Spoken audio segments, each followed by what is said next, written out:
หน่อยว่าจะคอยและหาเวลาพบกันชั่วโมงรัก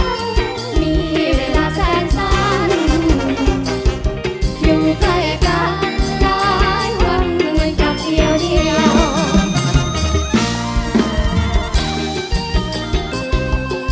ขอบคุณค่ะพ่อไม่ปล่อยด้วยชื่อ